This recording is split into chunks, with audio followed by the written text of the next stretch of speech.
From 1946 through 1961, the United States Lawn Tennis Association's National Interscholastic Championships were held on the courts of the University of Virginia in Charlottesville.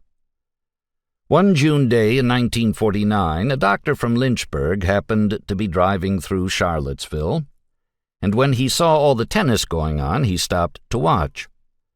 The high quality of the play, these were the best high school and prep school players in the United States, impressed him almost to the point of melancholy. Before he left, he went up to the referee of the matches and introduced himself, Robert Walter Johnson, M.D. He told the referee that he had a tennis court at home and was trying to develop some young players, and that if he could bring them over to Charlottesville sometime, there would be no need to feed them or to provide rooms for them, because he would take them home after the matches each day, the distance being only 60 miles.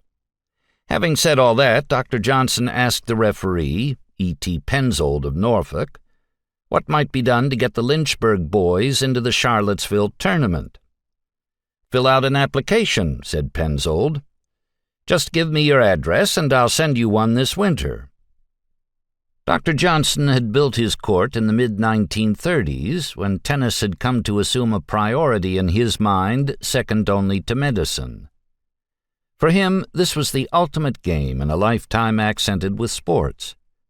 He had grown up in Plymouth, North Carolina, and as a kind of roving athlete, had gone to several universities, including Shaw, Virginia Union, and Lincoln. As a halfback at Lincoln and captain of the football team, he wore no helmet, no shoulder pads. He avoided serious injury by, in his words, doing most of my tackling by arm. He was known as Whirlwind Johnson, and he became the highest-scoring player in the records of the Colored Intercollegiate Athletic Association. In one game in which Lincoln was the supposed underdog, he scored 48 points. He took his training at Meharry Medical College. When he began his practice in Lynchburg, he was 35. "I knew from medicine that I had built up big heart muscles and that they had to have exercise to avoid fatty infiltration. This is why athletes drop dead. I didn't want to die that way. I tried a little basketball. That didn't pan out. Then I went all out for tennis. I was self-taught. I learned by watching white players. Tennis was the hardest game to master that I had ever contacted.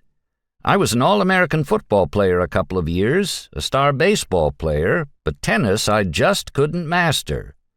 I played almost every afternoon at the colored YMCA.